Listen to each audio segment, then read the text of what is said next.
Good evening. I'm so happy to be in your parish because I have had email contacts with Father Anthony for several years.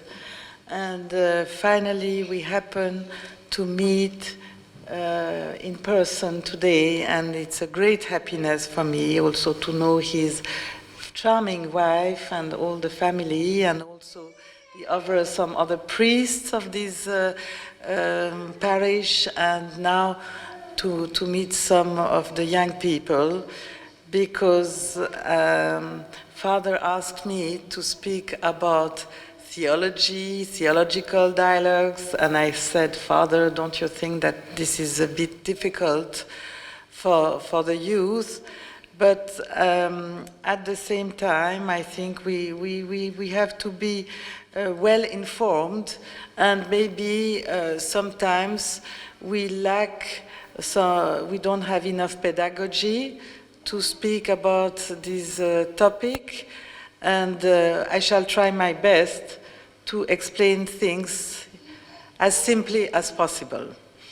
But I think before we speak of the theological dialogue between the so-called Eastern Orthodox and Oriental Orthodox, I would like to say something about the history of the ancient Christian communities in the Middle East and in Ethiopia.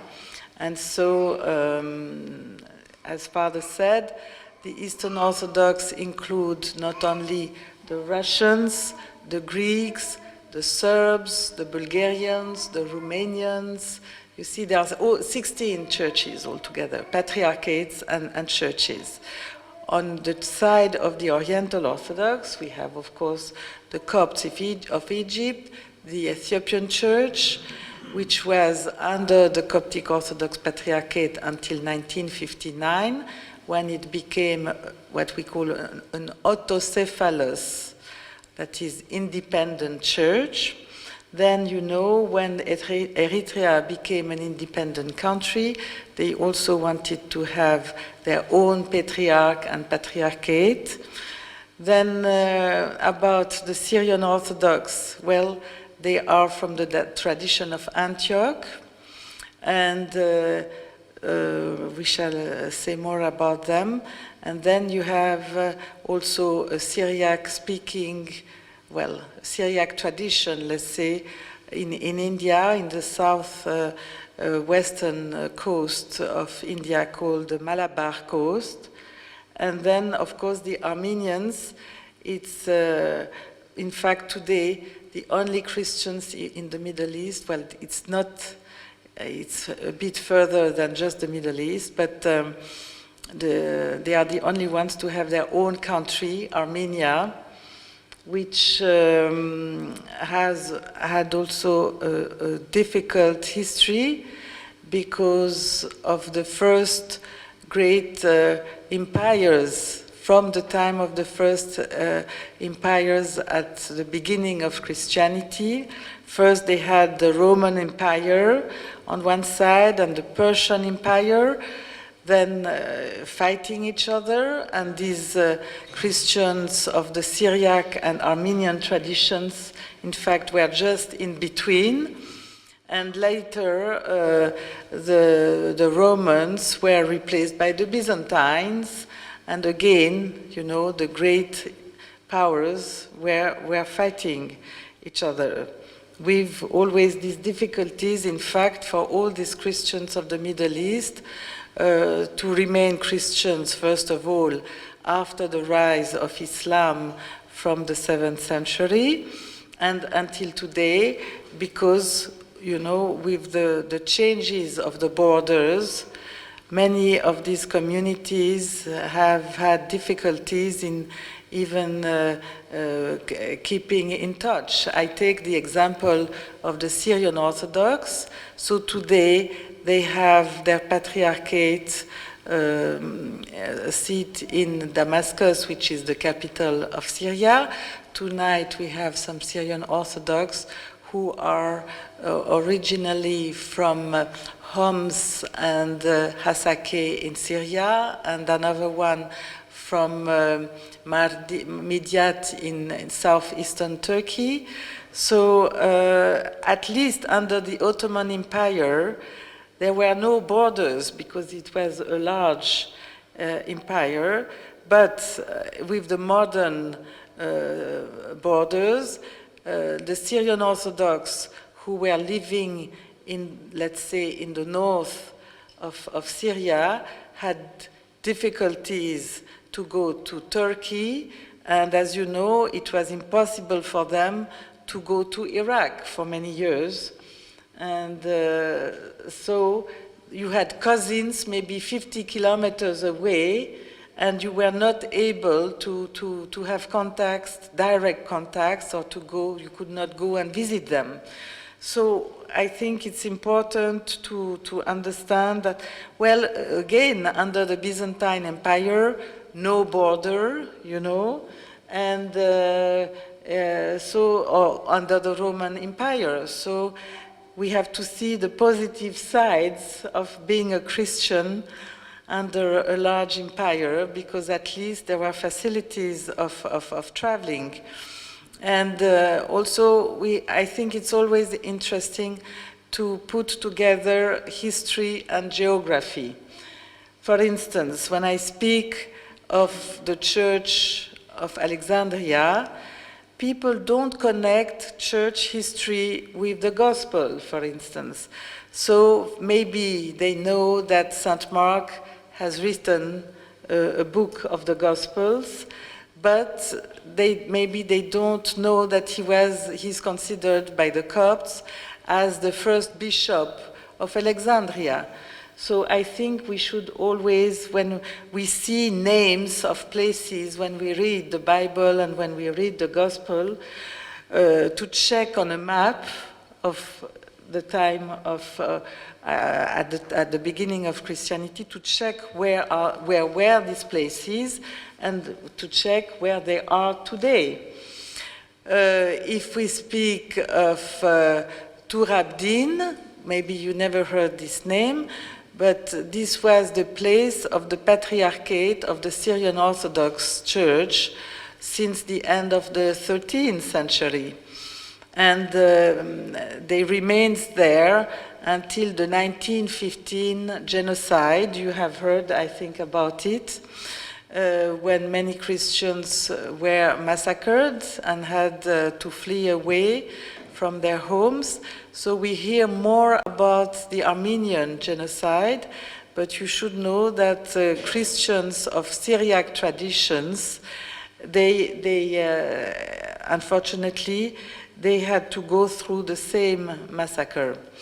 And I mean, all these people now, you can find them all around the world, so they are not any longer only communities of the Middle East, but because we are here in a context of what we call diaspora, this is your chance to meet all these ancient Christian communities now here in Ethiopia.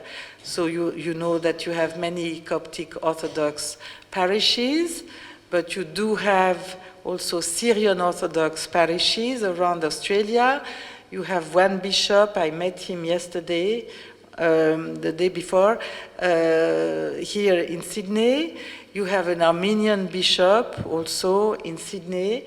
So I think it will be nice in the future that you can organize meetings with youth of all these churches which are what we call sister churches of the Coptic Orthodox Church.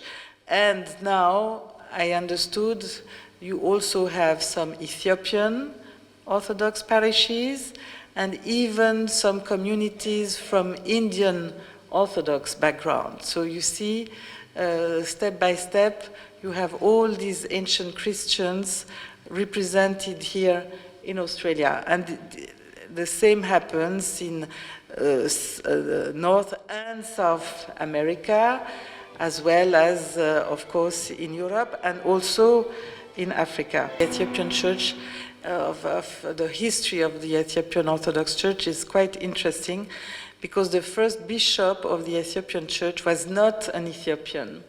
He was coming from Tyre, which is today a town in Lebanon, and his name was Frumentius.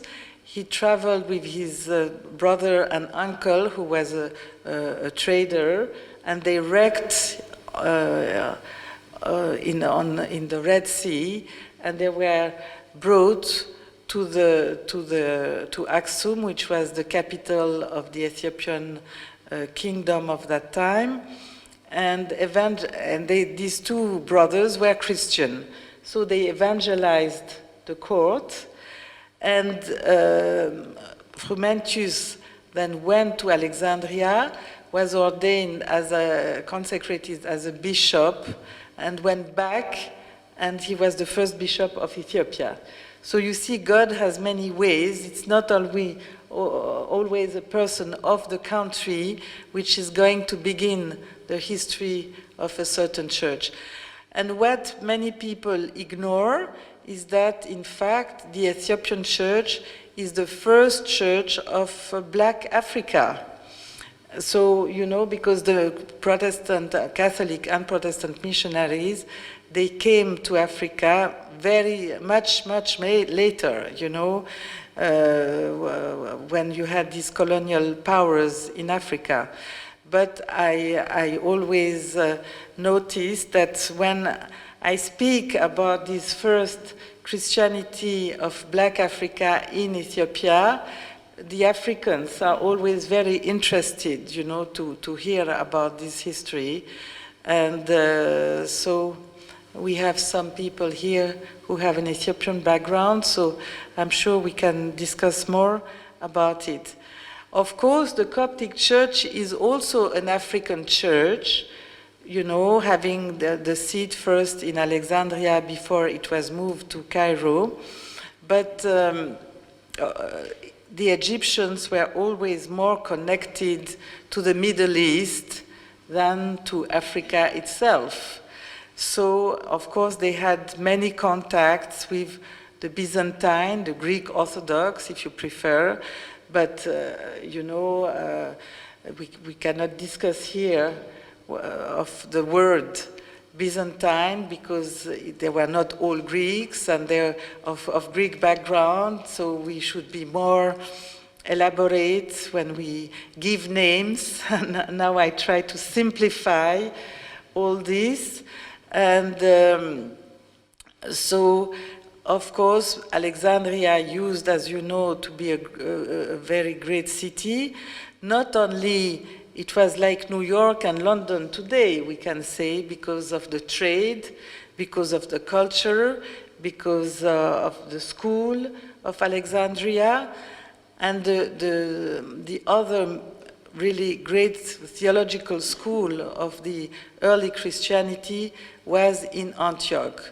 So who knows today? We still know where is Alexandria, but do we know where Antioch is? We see the name of Antioch, of course, in the Gospel, because this is the place where the Christians were given the name of Christians for the first time. And so today it's a tiny town in the southeastern part of Turkey, and well, it has lost all its glory. But if you read about the church history, of course, you will see the name of Antioch many times. And it was also the place of departure for the caravans, for the trading caravans, crossing the desert, going through Homs. I said one person here is originally, her family is from Homs, you know, and going east, going even crossing what is called today Central Asia, and well, that's another history, the history of the Church of the East. They followed what we call the Silk Road, crossing Central Asia, the northwestern part of China today, and they arrived as missionaries as soon as 635 in Peking, in China. That is 1,000 years before the first Catholic missionaries. So maybe you have never heard of this history, but I think it is a very interesting history. And these missionaries were the same who were the first missionaries in India, in fact, with St. Thomas, the apostle. So you see, we speak of apostolic churches, that is related to the first apostles and disciples of Christ. And all these churches, of course, they try to maintain their tradition, to maintain their liturgies, to maintain their languages as much as possible. They say that when Armenians move out of their region, and in fact, the Armenians are known as famous traders, so they have traveled a lot. They went to Persia, they went to India, they went to many places in Europe, I mean, along the centuries. And the first thing that the Armenians were doing was to build a church and to build a school, because then you could manage to keep the language, to teach the language to the children, and to keep it until today. So you see, this is why it's so important, like what you are doing here, is not only to have the church, but the schools always play a very important role in Christianity. Then maybe we should say something more about the Armenians, because they have not only, they have different heads to rule their church. Of course, the main Catholicos, which is equivalent to Patriarch, is now in Echmiadzin, near Yerevan, the capital of Armenia.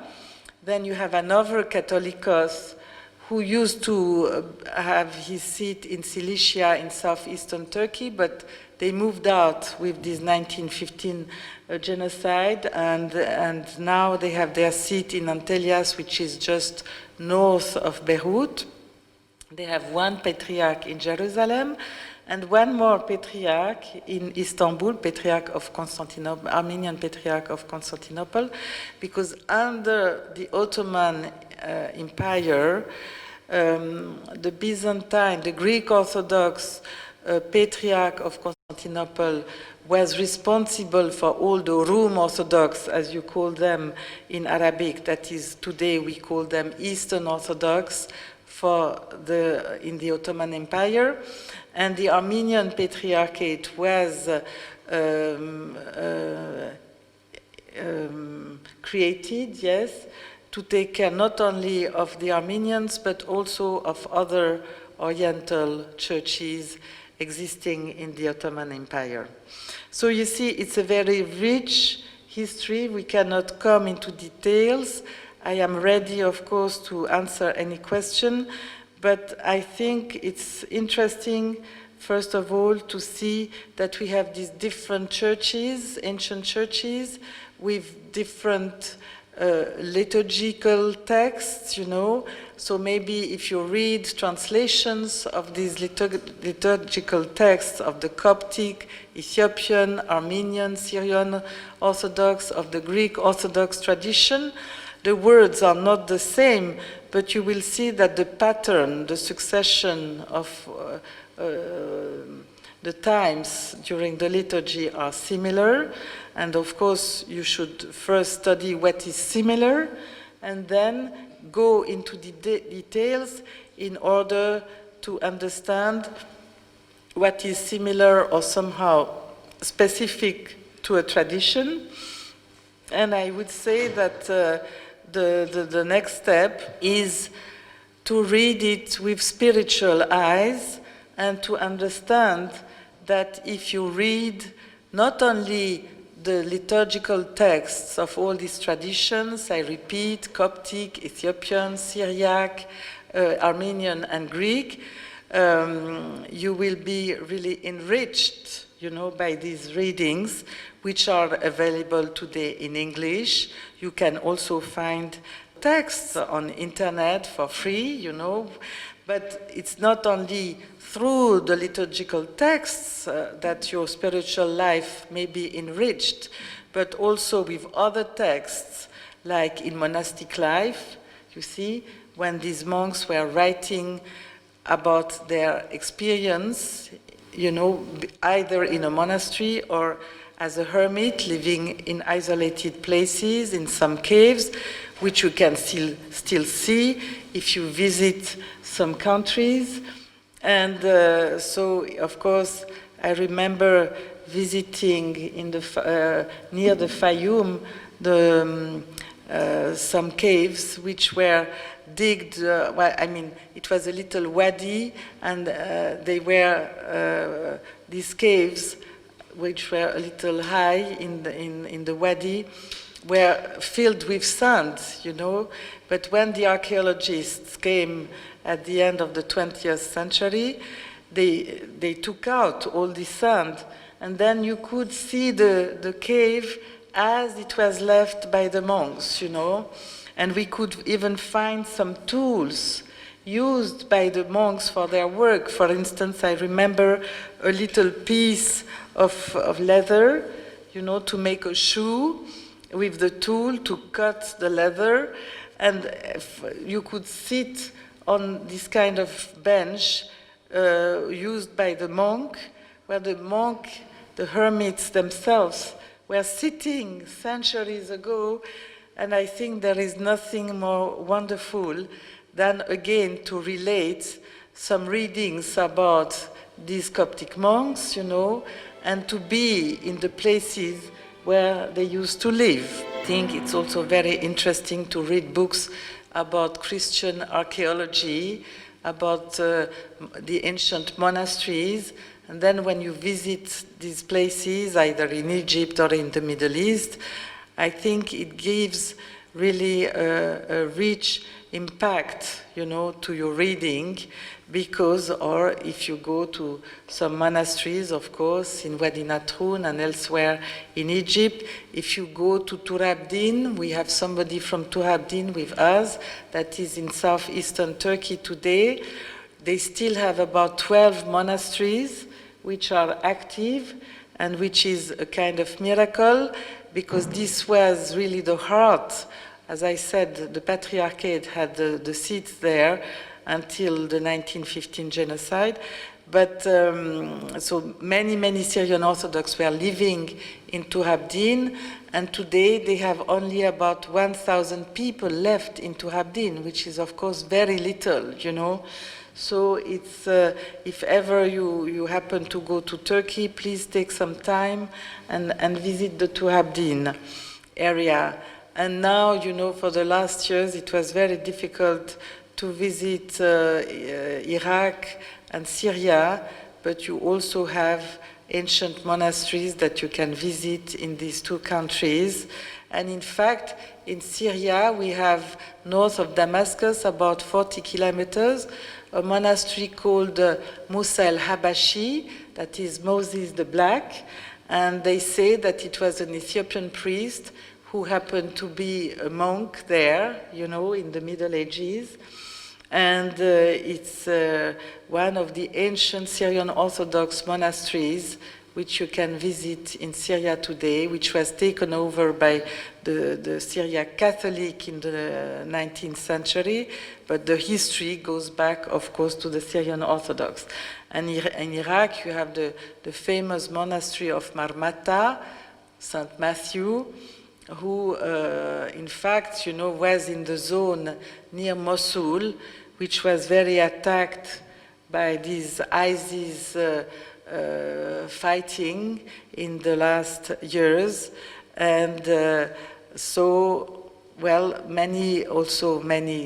yes, there are not so many churches left, but of course some ancient churches were bombed and unfortunately disappeared forever. Anyway, so you see, I spoke of linking history, geography. I am adding archaeology because I like it, but I think it's also part of this historical study, let's say. We can also make some liturgical discoveries through reading all these texts, or, as I said, texts of the monastic tradition, and then we have the different languages, you know. So, as you know, you have Coptic for Egypt, but then from the Middle Ages, Arabic was more used than Coptic, and it was the same with the Syrian Orthodox. They have many texts in Syriac, but also in Arabic from the time of the Middle Ages. For the Armenians, well, it's the Armenian language, and in Ethiopia, the ancient language is called Ge'ez, which is related to the main language of Ethiopia today called Amharic. So you see, maybe some of you will have a special interest for such or such community or tradition, church tradition. Maybe some of you will study Coptic, Arabic, Christian, Armenian, Syriac. We don't know. In India, of course, today they still pray a little bit in Syriac, but they also mostly pray in Malayalam, which is the local language of southwestern India.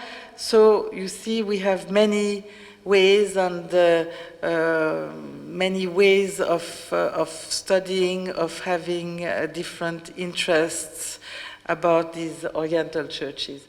About the Byzantine tradition, now maybe we switch to theology. Why do we have today this separation between the so-called Eastern Orthodox, I repeat, who are today the Greeks, the Russians, Romanians, Serbs, etc., and the Oriental Orthodox, the Copts, Ethiopians, Syrian Orthodox, and Armenians, plus the Eritrea and India?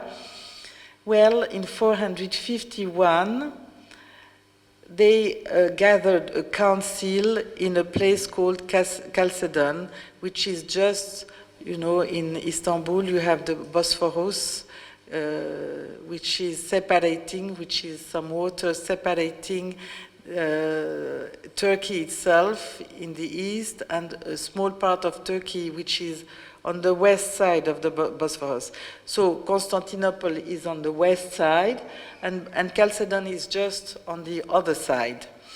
So they had this council or meeting, if you prefer, of bishops of different churches, and they discussed about Christology, what do they believe, who Christ is, you know, and because they had many discussions and fights also about the terminology, how to express the divinity and humanity of Christ.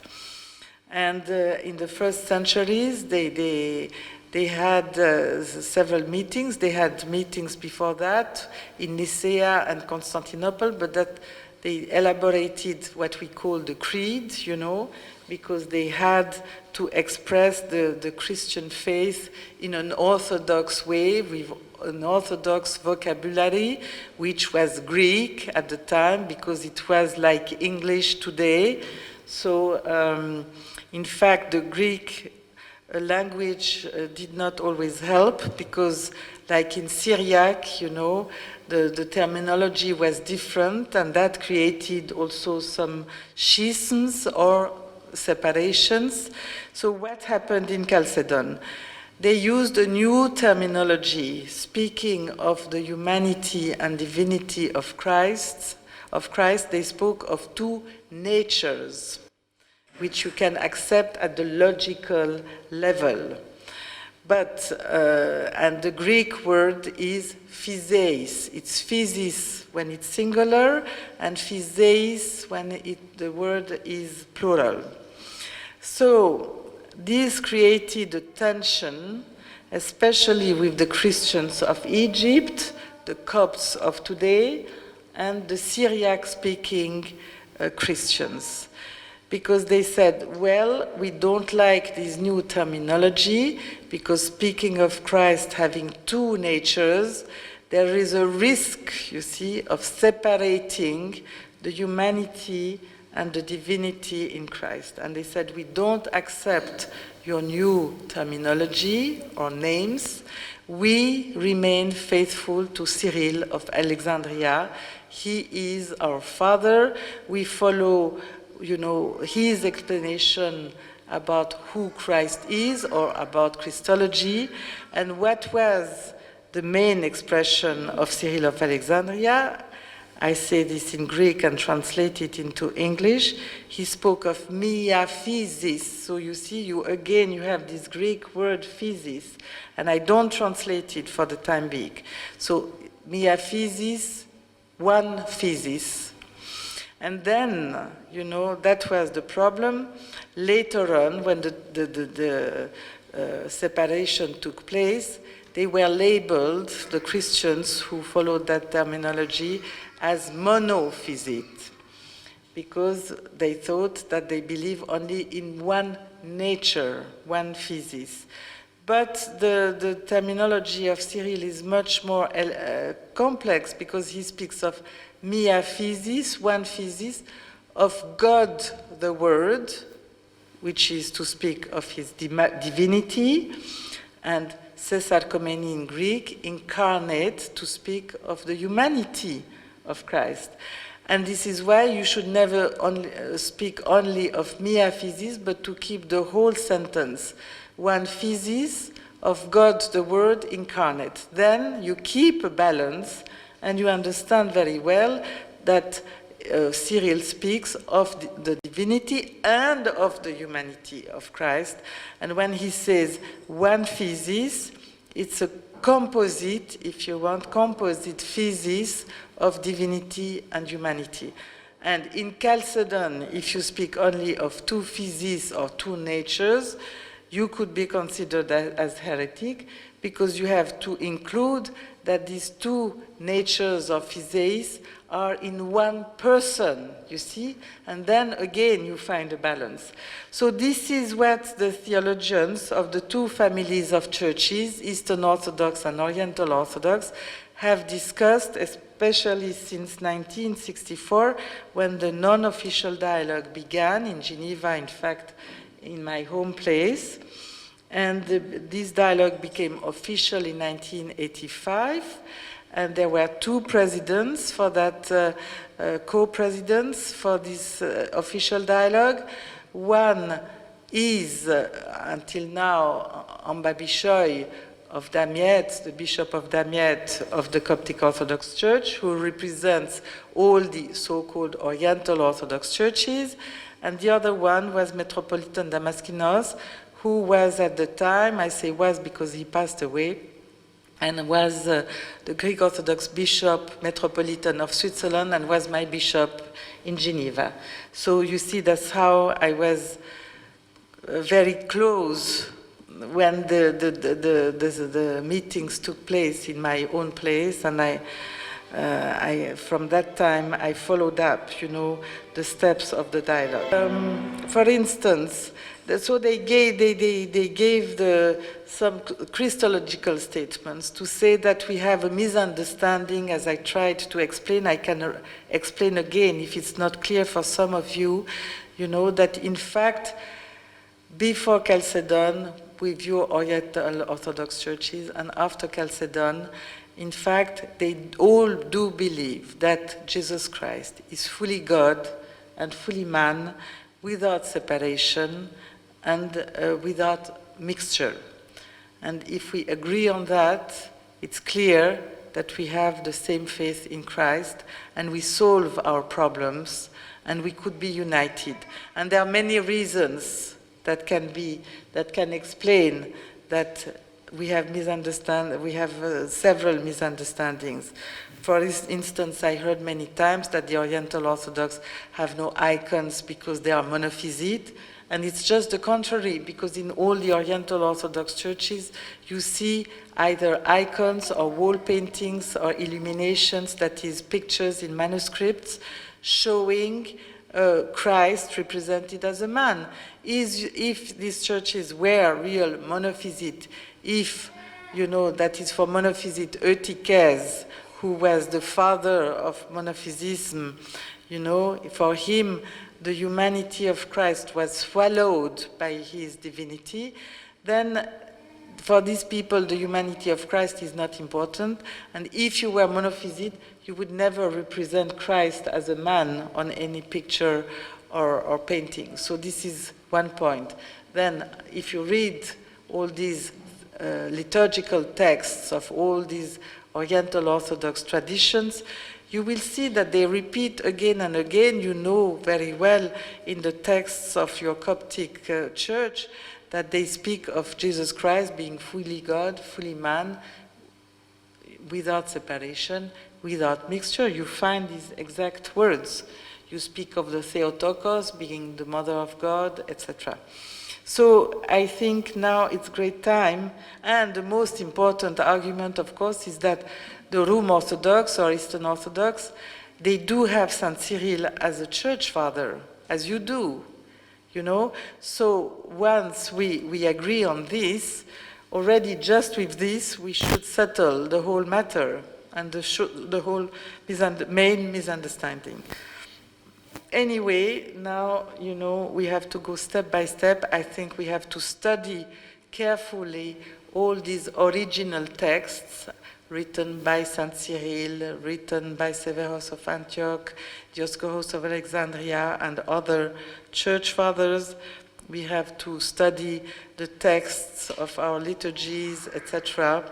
And then I think it's very easy to find out that our faith is similar between the Eastern Orthodox and Oriental Orthodox. But of course, it requires time, it requires reading, studying, you know, and who is ready to do all this reading and studying? Well, I hope that some of you will take time at least to study a few texts. Just one quick question is part of the current discussions between the two families of Orthodoxy the lifting of anathemas for both what we can canonize as saints and on the other side as well? That's one question, part of the current discussion, not the earlier discussion. Secondly, when we study these ancient fathers to further understand what they meant and to clarify the differences and the similarities, is it important to study both the ancient fathers and what the churches believe currently today? Simply because we may be actually believing in the same thing currently today, which is maybe a good indication of where unity should start, rather than going back in history and trying to be very selective with the wording of particular church fathers. And lastly, I know there's three. Well, maybe I begin with the two first questions, and I begin to answer the second question, because you asked me, if I understand well, is it necessary to read the first church fathers? And I say yes, because all this is connected. So if we come back to the example of Severus of Antioch, who has been anathemized by the Eastern Orthodox, you know, Severus wanted just to remain faithful to the Christology of his master, we can say, and father, Cyril of Alexandria. And the Christology and theology of Cyril of Alexandria is nothing but a development of Saint Athanasius. You see, this is why in the Orthodox tradition, it's like a tree, you know, and so this is why we always speak of fruits in the Orthodox traditions and churches, because you speak of today, well, these fathers are still alive, we still read them, we still read their lives in the Synaxarium, that is in the lives of the saints, and when we are lucky enough to have translations of their texts, and if we have nice fathers to encourage us even to read some abstracts and to have some explanation, because as I said, if you begin to read Cyril of Alexandria by yourself, it's quite complex, because he has a very rich vocabulary, and he wrote in Greek, by the way, And I mean, you know, it's like I remember when I was listening to the talks of Pope Shenouda, and he knew his gospel texts and also the Old Testament by heart. So when he was speaking, the quotations were just coming out of his heart, of his mouth.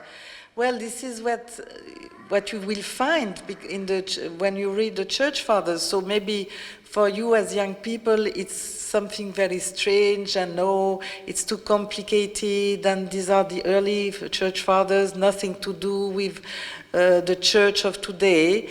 Well, be courageous enough. It's like when you want to learn how to swim, you know, you have to enter the water.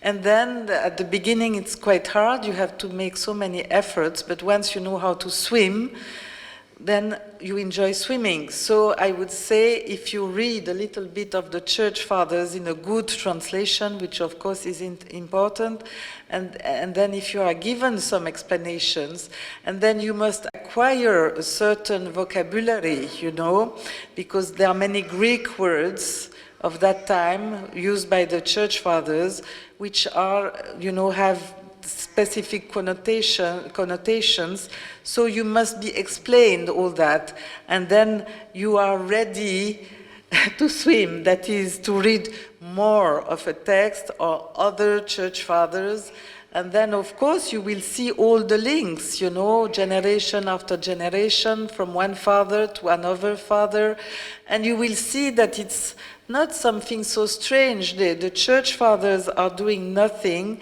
most of the time on, you know, than in fact, writing commentaries of the Gospel and Bible.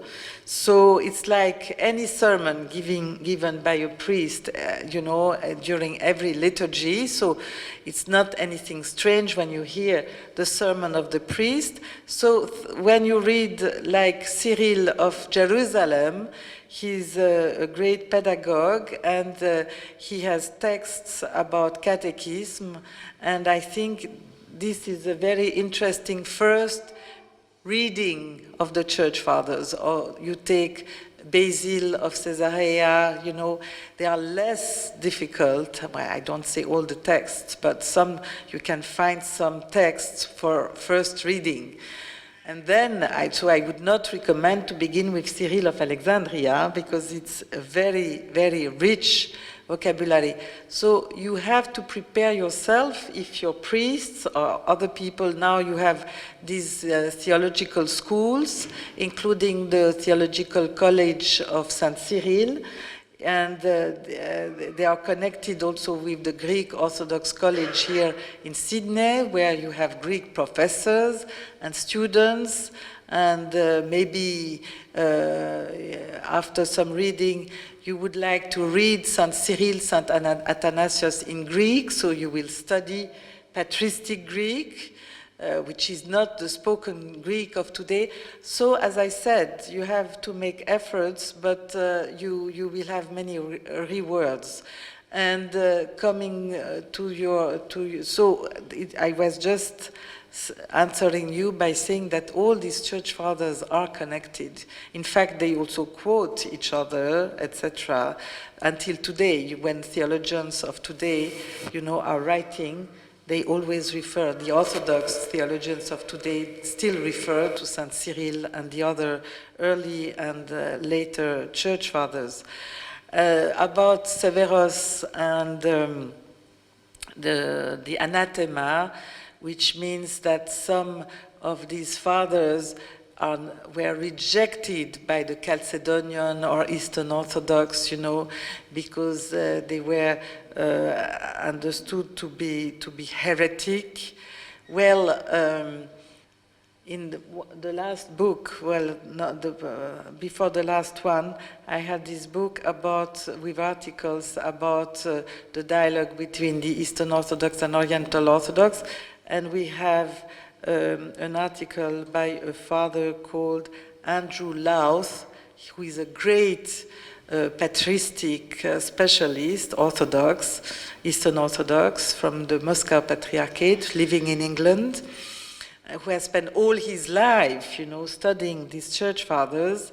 And in his article on Severus of Antioch, in fact, he explains very well that this connection, that Severus goes back to Cyril and Cyril goes back to Athanasius.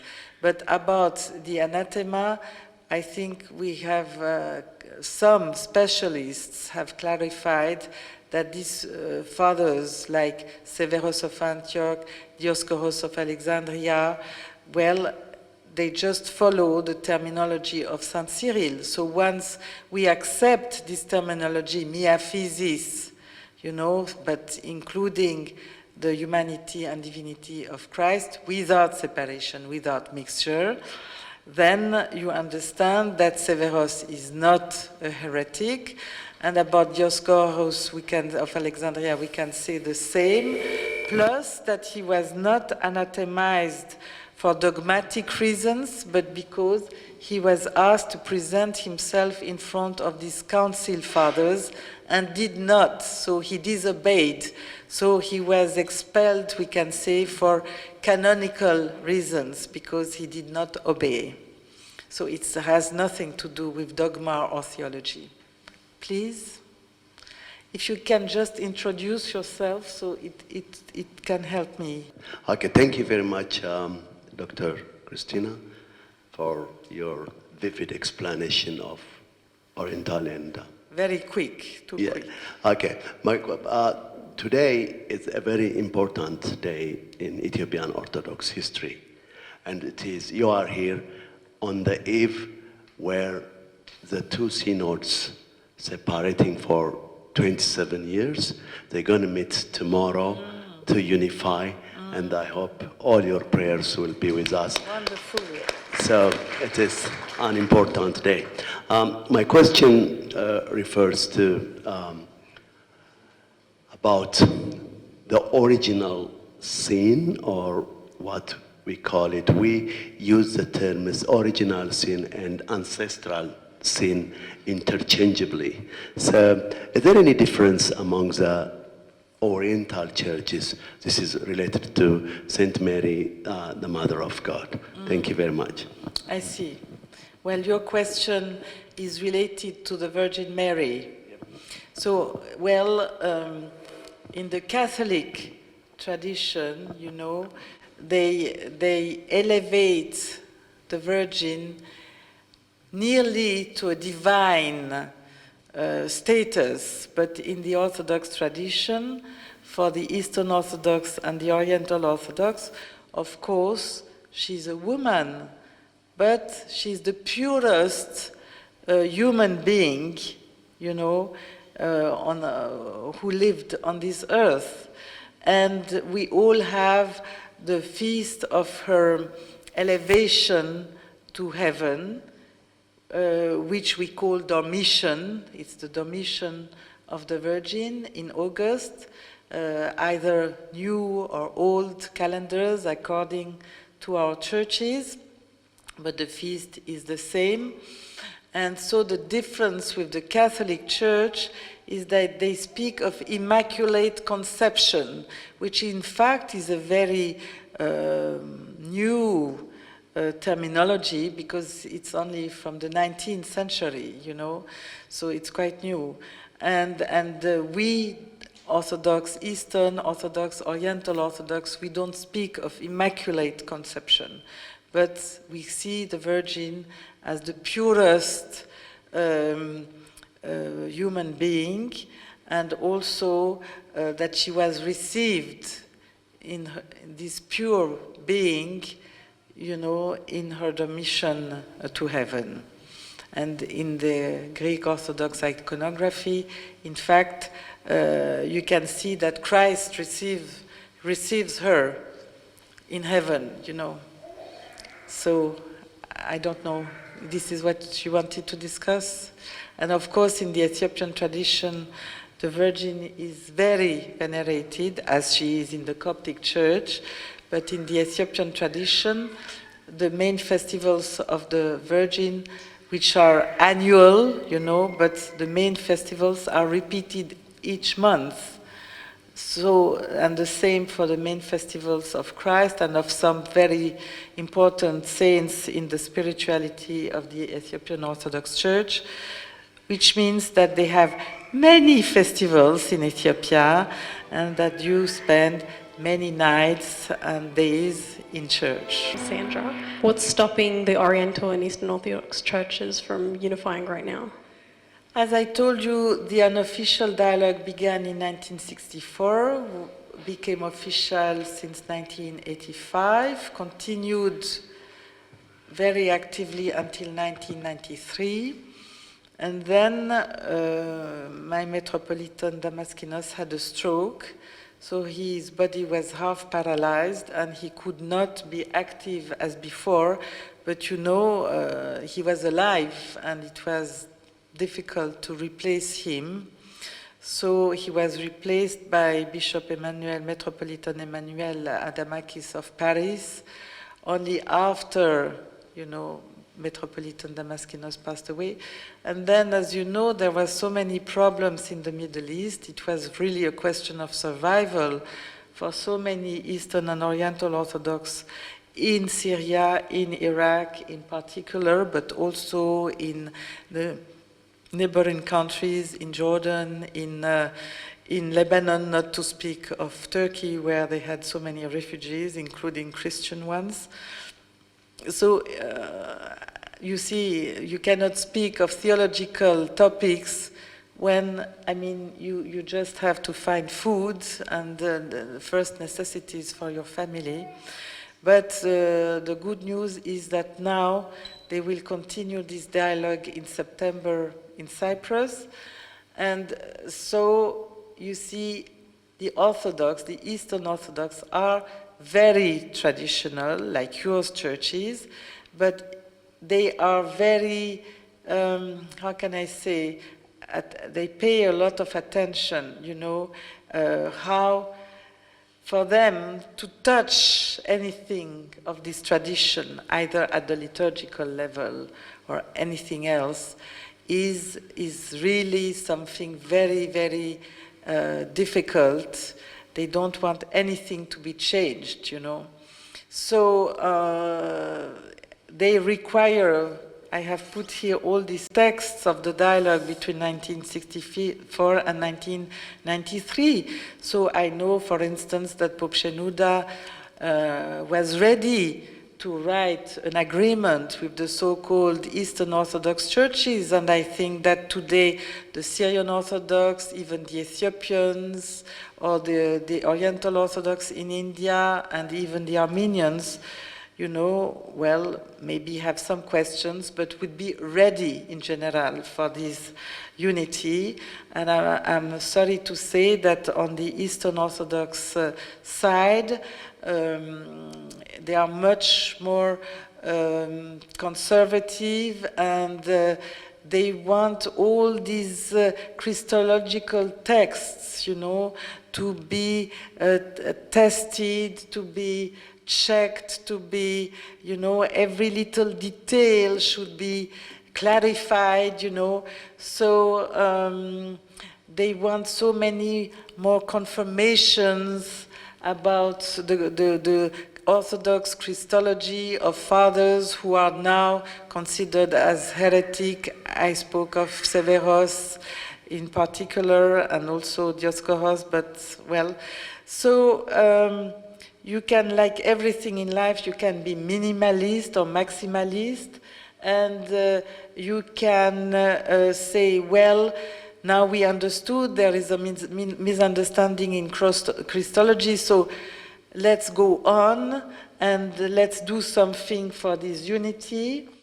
But I must say, you know, like in the Coptic Orthodox Church, every time they had a meeting of the official dialogue, the texts which were elaborated about Christology were presented to the Coptic Orthodox Synod, and they were accepted by the Coptic Orthodox Synod. Then all this was reported in your church paper, Keraza.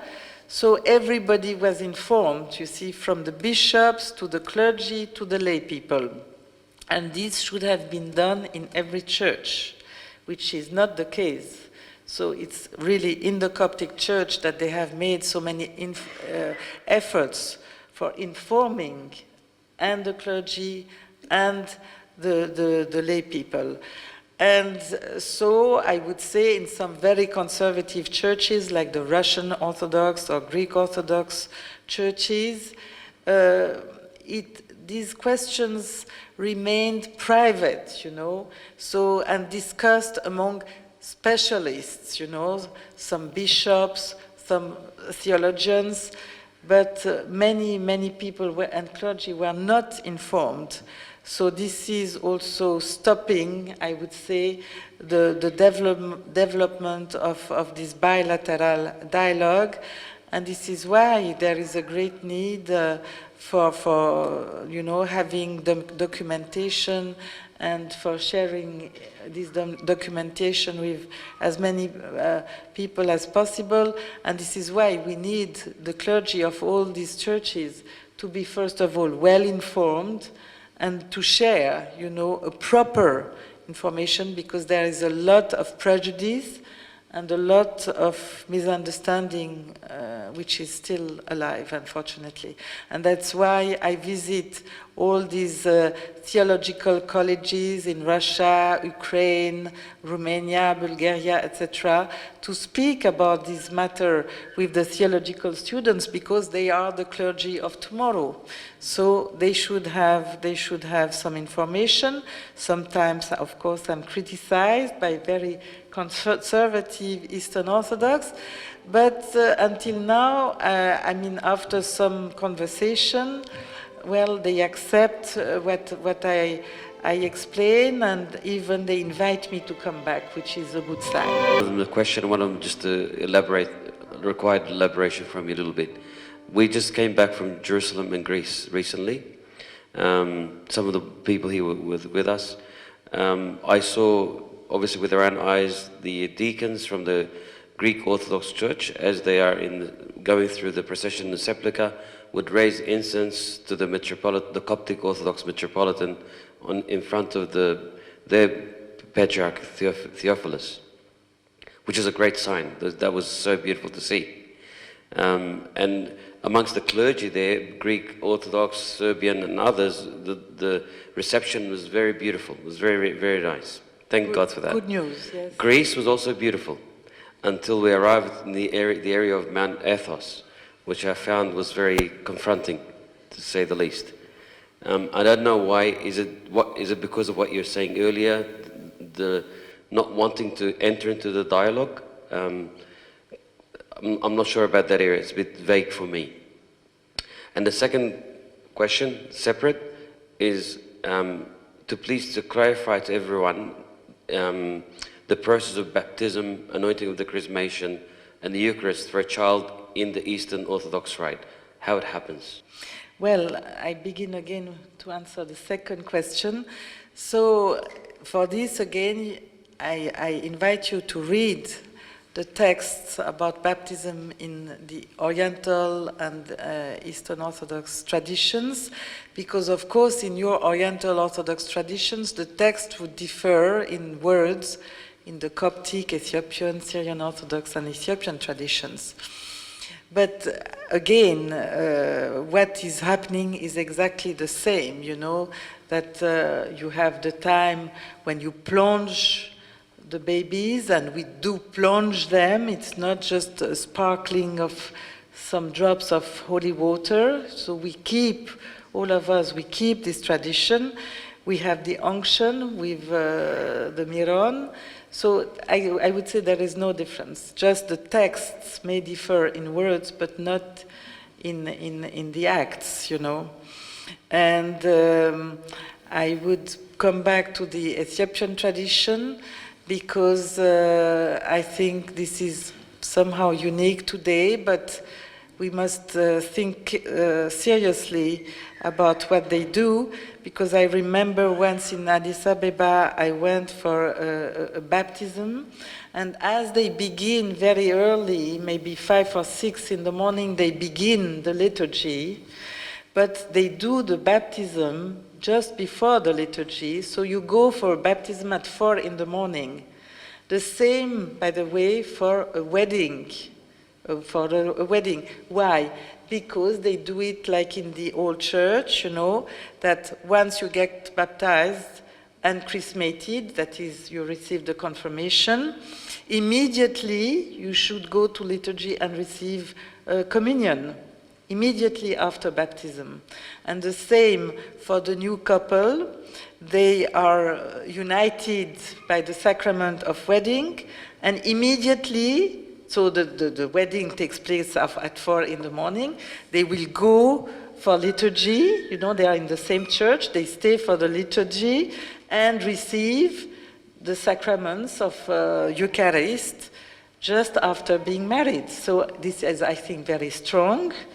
And in fact, in some of our parishes in Switzerland, in Paris, where I go very often, we come back to that.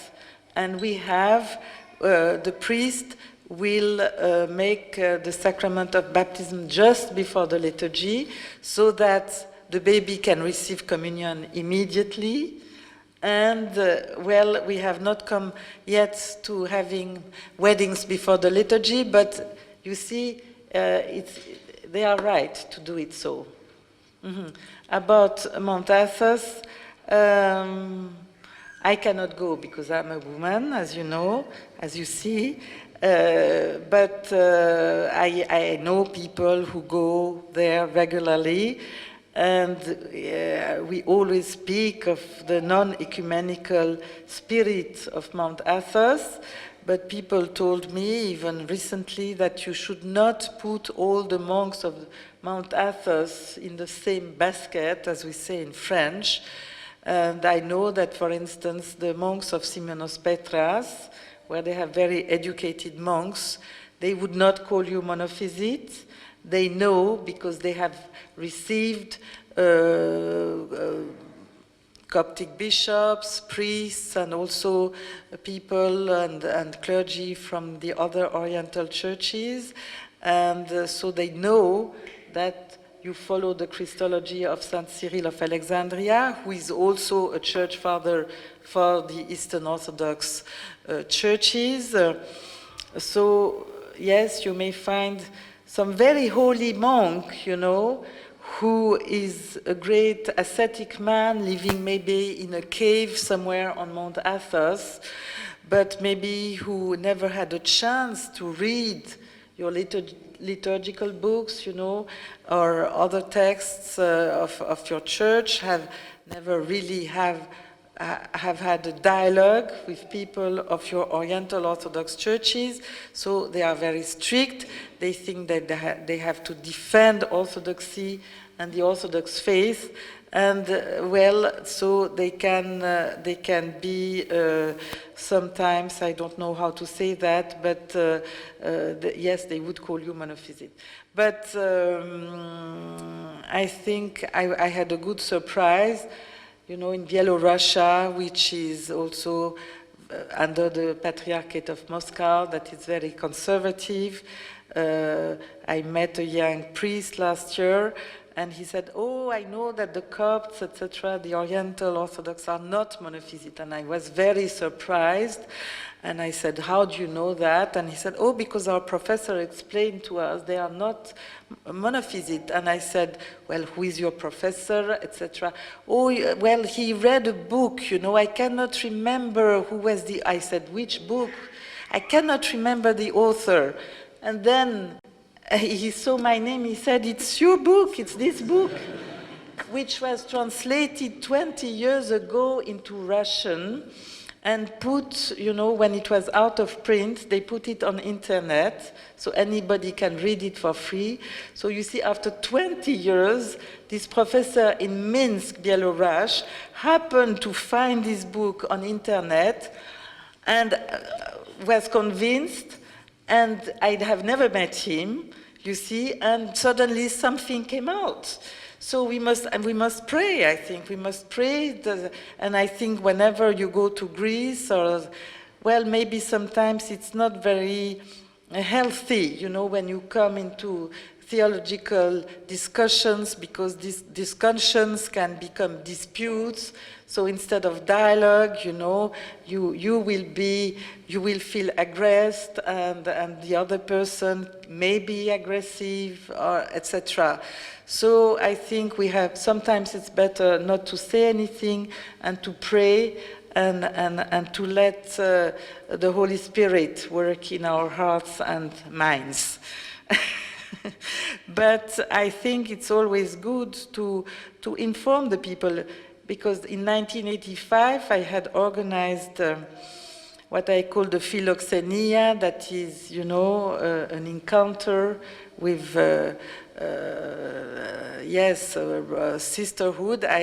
I had convinced Pope Shenouda and Amba Bishoy that 2 nuns of San Damiana would come to Greece and visit about 12 convents. So they came, and I came from Geneva with my little car to meet them in Greece, and we went to visit these Greek Orthodox convents. So I remember in the very well-known convent of Ormilia, which is near Thessaloniki, and the spiritual father comes from Mount Athos, from Simonos Petras. So there are women outside Mount Athos, but they are under Mount Athos. And I had discovered myself in that time that all the troparia, what they call troparia in Greek, all these special songs and texts for every great festival. And the main and most famous is Christos Anesti for Easter, which you have kept in Greek language words until today, But it's not only for Christos Anesti for Easter. All the great festivals, you have these Greek troparia. And so when I discovered this, I said to the Coptic nuns, please, in every convent, please sing these songs. And so they did, and I tell the story of what happened in this convent of Ormilia. So the superior mother, Igumena, she listened to them. She was so surprised. And then I discovered you sing I did not know before the trip to Greece, that you have the monogenes, which you sing on Good Friday, kept word by word in Greek language. And they sang the monogenes, and we had given the Coptic book, to this mother. And when they finished, the mother said, you pray the monogenes, which is used in our liturgy, Eastern Orthodox liturgy, anaphora of St. John Chrysostom, every Sunday, and speaking of Christ, as God and incarnate, that is human. My name is James. I'm an Australian, but I'm born in a Coptic man's body. And being raised in the Coptic church, there was one thing that was repeated to me when we had learnt about church history and church fathers and the councils and stuff like that, is that Nestorius was a big heretic. And as I've come to mature and read a bit more, I've read a perspective that Nestorius was actually misunderstood and wasn't trying to say that that Saint Mary is more the mother of Christ and not sort of, he didn't want to give that divinity status to Saint Mary. Now, is the issue of Nestorius the same type of misunderstanding that the Oriental and Eastern Orthodox churches are facing, or is this completely different? Well, I'm not a specialist of Nestorius, I must say. When I was giving my general talk, I was mentioning these missionaries who went to India and up to China in the 7th century. So this was done by monks of the Church of the East. And this is the church which was labeled as Nestorian. In fact, we have met this afternoon some people of this church who visited your Coptic parish. I think you have invited here their bishop, I heard, and also he spoke about their Christological faith. So I think it's better to listen to the DVD or what you have, from this meeting, because you will have a direct answer from somebody of the Church of the East. And about your question, is it similar, to these misunderstandings between the Eastern Orthodox and Oriental Orthodox? In fact, it's just the opposite, because with the Oriental Orthodox, they were labeled as monophysite because they thought that the humanity of Christ was swallowed by his divinity, that is having just one physis or one nature. And for the Nestorians, it's just the opposite, because they speak of, yes, two natures, but they have a a Syriac word, knoma, knome, if it's singular or plural, speaking of persons, and they spoke of two persons. So this was considered also as heretic. That's why they were banned by the other Christians. But I advise you to read on internet the article written by Dr. Sebastian Brock from Oxford, called A Lamentable Misnomer. This is about the name Nestorian, So you will see there in detail what he, as a great expert, of course, of Syriac language, he explains about this topic. And again, what we can compare between these two types of churches and dialogues is that we can speak of a misunderstanding, in the word physis in the context of the Oriental Orthodox. It's not one physis, it's a composite physis of divinity and humanity. And the same could be said about this word knoma, knome, which were translated, but you see it's Syriac. So how to translate this correctly into English and then into other languages? And so the scholars of Syriac, I'm not a scholar of Syriac language, they explain to us that in fact also we have to understand what they really mean by these two words, knoma, knome, which can be also understood as two natures. But it's so complex, because these languages have specificities, and it's very difficult to have just one word to translate, a gaze word, or that is Ethiopian or Syriac word, and it's where sometimes you need to have different words to explain one word, and of course more even words to explain a full expression, and you have to see that in a whole context, also in the context of the writings of the fathers of the Church of the East, because somebody like called Babai in the Church of the East, he has also explanations which are quite clear about the question. So you should not only relate to the 5th century texts, but also study the Christology of the Church of the East in the following centuries and until today.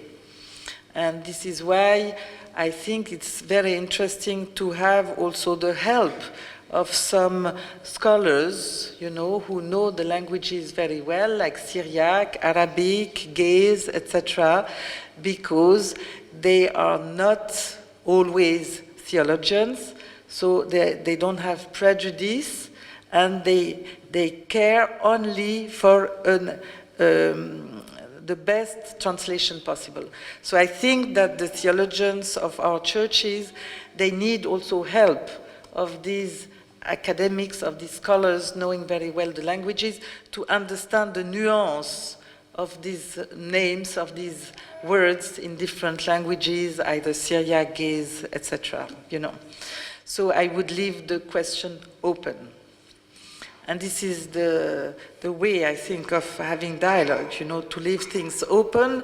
If we don't understand today something, maybe somebody will explain another time, and then we understand better, or we leave it on the side, and again, after some time, maybe we read a book. It happens to me all the time, something I have not understood, and suddenly, some months later, I read something else, you know, and I have my answer for a question I kept in my mind. So this must encourage us again to read and study, etc. So I encourage you also to read and study as much as possible.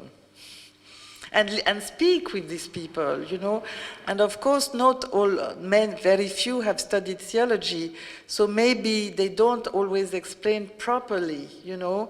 Maybe they will not have the perfect explanation, so don't be too hard, you know, and don't ask only one person, but try to have the best information from the best specialists. This is my recommendation.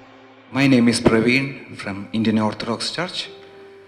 Okay, what I understand is that not all Eastern Orthodox is against the union. I understand a few of them has actually agreed with the joint statement, and I read that it's actually few of the churches who are supported from Eastern Orthodox is from the Ethiopian Orthodox Church and the Eastern Orthodox Church in Egypt.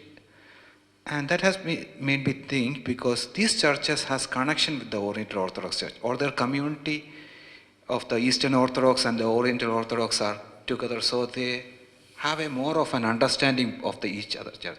While the other churches are more local, so it's like what they have only know is 4,500 years.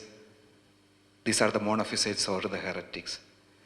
And that again makes me think about what Abuna was saying about his experience in Jerusalem, where we had the Greek and the Coptic Orthodox Church together, and what you are saying about the Coptic Orthodox sisters visiting the Greek nuns. I was thinking, because if we try to understand ourselves more closer, or okay, we need to have the theological dialogues, agreements happening on one side, but what can happen on the grassroots level? And especially like a country in Australia, where we have Greek, Russian, and most of the Eastern Orthodox Church, most of the Oriental Orthodox churches. What can we do together within ourselves to have more of a common understanding? Mm-hmm. And this can maybe trickle back to their homelands. Mm-hmm. That's my question. Thank you. Well, thank you for your comment. First of all, I think you are young, so you are in a hurry. And you say, well, if you say, and it's not me saying, I always refer to official texts, so, you know, it's not my imagination.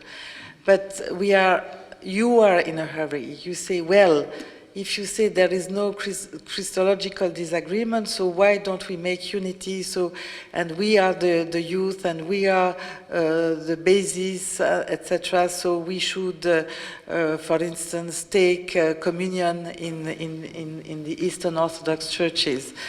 So it's where we have to be moderate, not to be too impatient, and not to, it's good to push, of course, the dialogue, but don't ask everything to happen immediately. You see, when I go to Egypt, or even in the Syrian Orthodox Church in Ethiopia, sometimes I was offered to take communion. And I did not go. Why? Because it's not an individual act. You know, it is coming from the heads of our churches, so it's not. It's a whole church, or you know, taking a decision, and I cannot do things which are not accepted by my bishops or my patriarch. So I happen to be in Egypt or in Ethiopia for 1 month or more. And I go, for instance, in Ethiopia when they have the festivals, you know, they pray all night, they have thousands of people. And I don't take communion. So then people feel it's like a frustration. And I said, no, for me, not. Because I share so much with the Ethiopian or Copts, the Ethiopian people or Copts I meet, you know, that to be with them, to pray with them all night long, it is a kind of communion. It's a different communion. It's not the body and blood of Christ, but it gives me joy, it gives me peace, and, you know, I learned not to be frustrated. And because there are wonderful encounters with all these people, we feel so close, you know, in many ways, and spiritually speaking. So I think you as the youth, you have to restrain yourself. So you want to be very quick to have communion immediately, to have unity immediately. But, you know, we have divided the church, which was united for the first centuries. It's our human weaknesses. So, you know, since the 5th century until today, how many centuries, repeating things, you know, which were not very nice about each other. All this takes time, you know. It's like if you have a deep wound in your body, you cannot heal it within one day. It will take weeks and maybe months, you know. So we have to learn to be patient. It's a Christian quality, which I don't have, I must confess, but sometimes we have no choice and we must be patient. And I would say that we have to go step by step, you know, piano, piano. And so in the meantime, we have plenty of things to do until our church authorities, our bishops, our patriarchs will agree on this unity. And as I said, we can study, we can meet each other. I think there are so many things that we can do together, like social services, you know, visiting the sick, maybe in some cases with our priests, the prisoners, you know. And so these are times when we can learn to know each other better. And there are many ways, you know, to go step by step, as I said before. And, well, you must know that in some Eastern Orthodox churches, they will give communion, you know, to people coming from far away, like from India or Ethiopia, and these people have no community in a certain place, in America or in Europe. And so it's not that it's never shared, you see, so we cannot be so strict. But let's say that the general canonical rule is not to share communion if our patriarchs and synods have not agreed upon. Well, in fact, in the Patriarchate of Antioch, where you have the Greek Orthodox and the Syrian Orthodox, they have decided to have an agreement for sharing communion, you know, and this was very positive, of course, criticized by certain Eastern Orthodox, and you see at the ecclesiological level, that is the general understanding of the life of the church, it is not very logical, because why would you give communion to the lay people among Syrian Orthodox and Greek Orthodox of Antioch? You give communion to the lay people, but the clergy is not allowed to celebrate the liturgy together. So there is a disconnection, because normally either we all share communion, including the priests and the bishops, but why to give only communion to the lay people? It is not logical, at least just to explain like this, and at what we call the ecclesiological level. So again, you know, we have to study not only theology, I think, but also ecclesiology, that is, how to live, how to experience the church. And then there is another level which we should not forget, which is, the history. The history has opposed like the Byzantines and the Christian in Egypt, because the Byzantines were seen as colonizers in Egypt. So this did not always leave good memories. And in fact, I hope also if God gives me strength, to gather articles for a rereading of the history of Chalcedon. That is not only to analyze, the negative points and relationship, but also the positive relationship, And we have also many examples, like Abuna's son and me and we were at this Coptic conference in Melbourne, and Johanna Nessim, the cousin of Abuna Anthony, gave a paper about a Coptic patriarch in the Middle Ages. He needed a permission to go to his own monastery of St. Macarius in order to bless the miron, the holy oil, so from the Sultan, from the Muslim leader, and to go to his own monastery. He needed permission. And to do that, the Rome Orthodox, the Eastern Orthodox, if we would say today, Patriarch of Egypt, came with him, and with a crowd of 1,000 people, and they had candles lit, and they went all together to ask for this permission. So this is just one example of brotherhood, Christian brotherhood, ecumenical brotherhood, and solidarity. And there are many other examples. So I think it's also time to write about these positive contacts and history. And yes, I just wanted to give you the year, because you will find here the text of of this decision taken in. It was in November 1991. There was a statement of the Eastern Orthodox Church of Antioch with the Syrian Orthodox Church, and about what can we do together at the liturgical level, including baptism and weddings. And they have one sentence about sharing communion. So if some are interested, you can find the text here in the book, which I shall leave in your library. My name's Andrew. Thank you for today. Just a question regarding the councils that took place after Chalcedon. Do you see it as necessary or essential for the Oriental churches to actually revisit each one of those councils and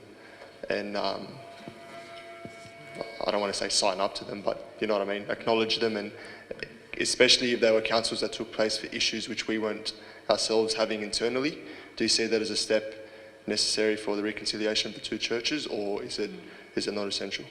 So this is one crucial question for very conservative Orthodox, because during the dialogue, and you find all the texts here in this book, they try to include, the conclusions of the councils after Chalcedon. For instance, they speak of the Council of Nicaea II about the veneration of icons, and they say, when we speak of the veneration of icons, it is a similar veneration in the Eastern Orthodox and Oriental Orthodox churches, and in fact I have written a whole book to make a kind of short demonstration that in all the Oriental Orthodox churches you have had icons, wall paintings, and they all have prayers, or again, it's important, prayers to bless these wall paintings and icons. So if you don't have icons, you would not have the prayers to bless them. And of course, all these four traditions have representations of Christ as man. So, they are not, it shows again that they are not monophysite. But so the very strict Eastern Orthodox, they want the Oriental Orthodox to recognize, as you say, every council which has taken place after Chalcedon. And for them, it's not enough to accept what was discussed and implemented in the councils after Chalcedon, which was put in the texts of the official dialogue. They want the Oriental Orthodox to recognize every council after Chalcedon, and this you know, is not so easy to. It's not so easy to find a final agreement, but at the same time, yes, there are always ways out, you know. So we can hope that we have theologians who are so clever. I don't say to find a compromise, because the Eastern Orthodox will never compromise. You will never compromise, because you remain faithful to your church traditions. But we must pray the Holy Spirit to inspire our theologians and bishops and patriarchs who are involved in this dialogue, you know. And also, there is another level which is not much discussed, but I think very important. So we spoke of theology, of history. You can see all that at the sociological level, and I speak even of the psychological level, you know, because there are many people who are against this dialogue. There is a blockage, they are blocked somehow, and this is where I have heard sometimes Eastern Orthodox telling Oriental Orthodox, you are monophysite, and the Oriental would say, no, we are not, and the other one repeating, you are monophysite. How can you know better than the other person who is the other person? If I say, your name is Paul, and you say, no, my name is Peter, and I repeat again and again, your name is Peter, how how do you say, a death dialogue, you know? So I think that psychology also has to be taken into consideration, and so we must respect, of course, our Orthodox faith, our Orthodox traditions, but we must also be able to listen to the others, and we must also understand that we are enriched by all these traditions and all these texts of the different Oriental Orthodox churches and Eastern Orthodox churches, which, you know, can give us so much for our spiritual life, you know. And in fact, all these texts, not many, are translated into English and different languages today. So we are able to read these texts, and we have no excuse, I would say, not to read them and not to be enriched spiritually, theologically, you know, by these readings. So we have, I repeat again and again, we have to read and study, all of us. People who want the dialogue and the unity, and the other people who are not so open, they should make similar efforts, you know. And we must pray for them. Thank you very much, Christine. So my question to kind of follow on from that is, in your view, how much doctrinal unity do you need for churches to be reconciled and fully in communion? And to explain what I mean, the reason I ask is because within, you know, even the Oriental church, within any church, even, you know, between parishes, you can have lots of disagreements about very significant theological matters, which very rarely escalate to the point where one feels the need to excommunicate or sever communion with the other. So, I mean, I just wonder, as a general rule, how much do you need to agree on as two bodies of Christians to be able to be in full communion? Well, first of all, I think we have again to be very humble, because who is a theologian? The full sense of theologian, maybe you have heard it, they say the one who prays is a theologian, and the theologian is the one who prays.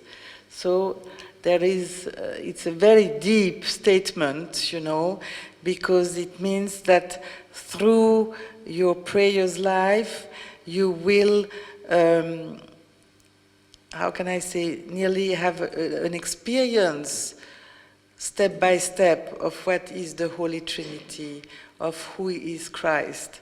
I remember when I was beginning to study all this theology, and I'm not a theologian myself, I just study all these texts, but, well, I happened to speak about it with Pope Shenouda, and now I make a confession, maybe it's recorded, I don't know if it's good to record it, but it's part of my past life, and I remember asking Pope Shenouda, who is the Father? I was face to face, and I would say, I would ask him, who is the Father? Who is the Son? Who is the Holy Spirit?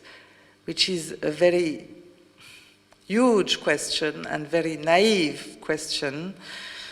And you know, many people, I think, would have answered with theological references, patristic references. And what did Pope Shenouda? He gave me a gospel in English, and he said, Christine, open it, read this chapter, this verse, you know. And I was crying, I was so touched, because these words were not human, they were taken, he gave me the gospel, he gave me the word of God to answer my theological questions.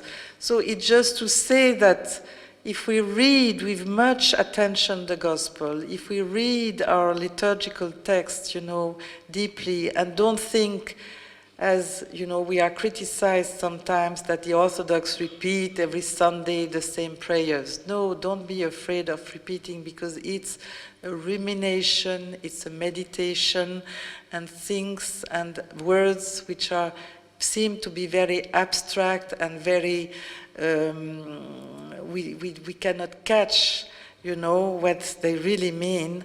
It's only through prayer that we may begin, you know, and like the church fathers say, we go from beginning to beginning. And I think, and you know, the holiest fathers and monks, just before they die, like Saint Anthony himself, you know, he said that he knew nothing, you know, and this is because in front of the holiness and greatness of God, of course, we are nothing and we know nothing. And during this lifetime, we can only go from beginning to beginning. And I think this is the case also about theology. So people, you say, fighting about theological topics in different parishes, I think should be humble, you know, and do they consider themselves as theologians? I think this is the first question, and I think when we have specific questions, then we should discuss them with the priest or with people who know very well the church fathers, who are theologians themselves, you know, and I don't think that it's very proper to pretend to be a theologian. So I think these tensions, these disputes are not healthy, and especially if they divide people in a parish or, you know, oppose two parishes and so on.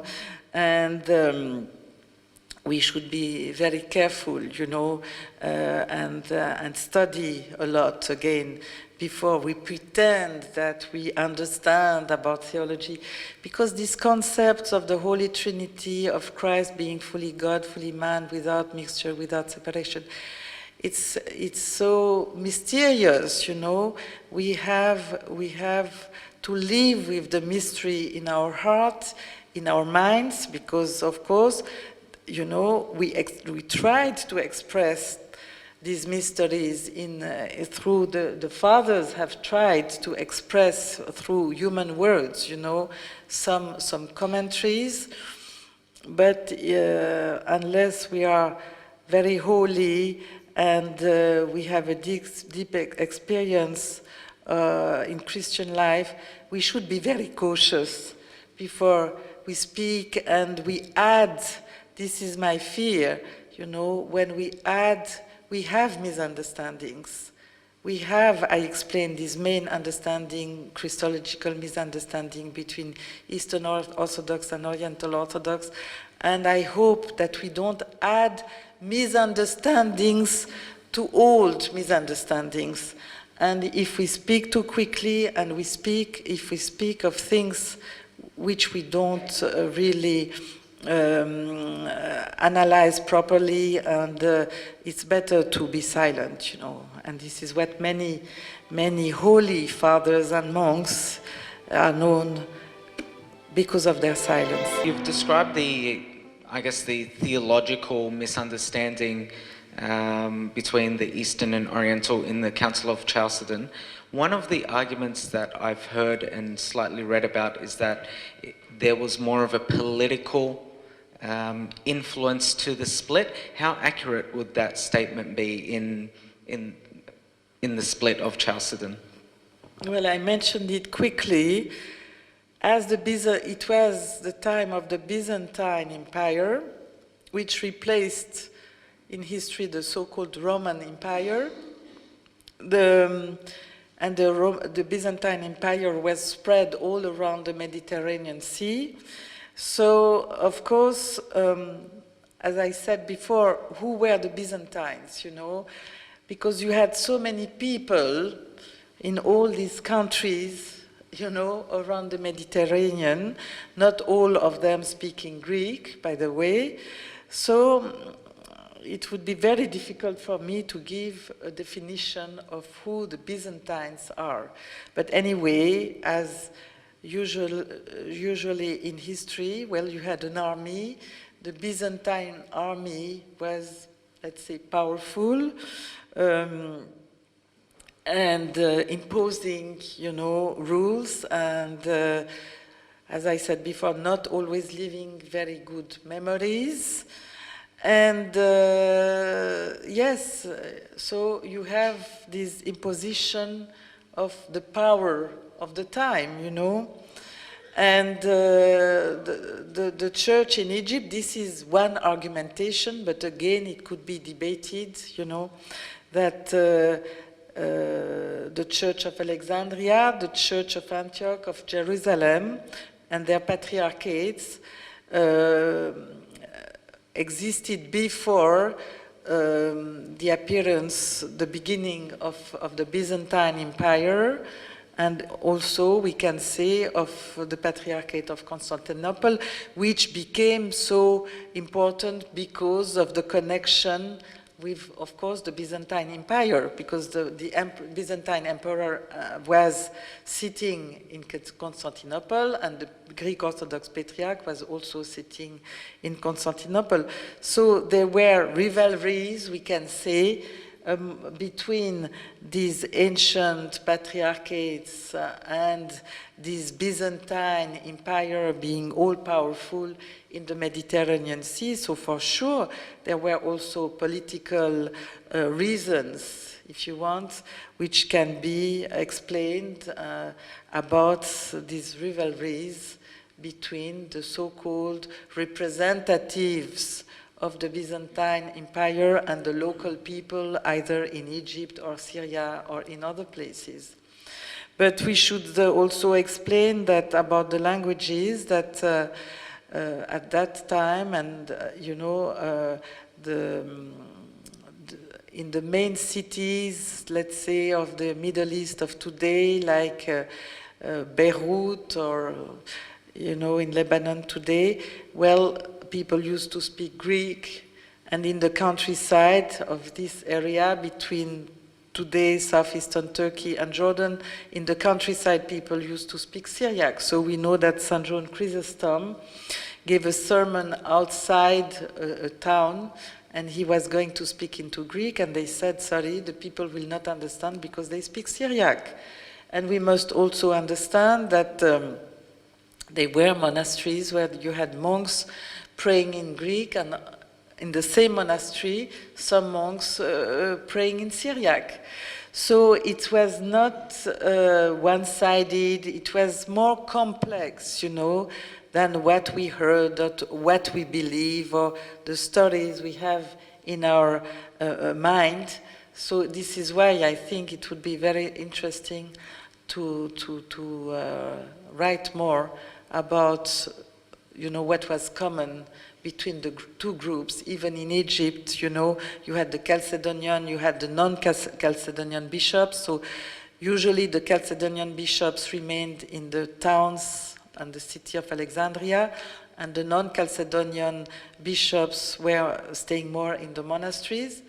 But they had exchanges, and at times some people were killed, but there were also many times when the relationships were normal. So again, we should not pretend that we have understood everything about the past relationships between Chalcedonians and non-Chalcedonians in the Middle East. And there's much more to be studied, written, and read. Thank you very much, and thank you, Abuna, for your invitation. And I hope that I did not disinform your young people tonight.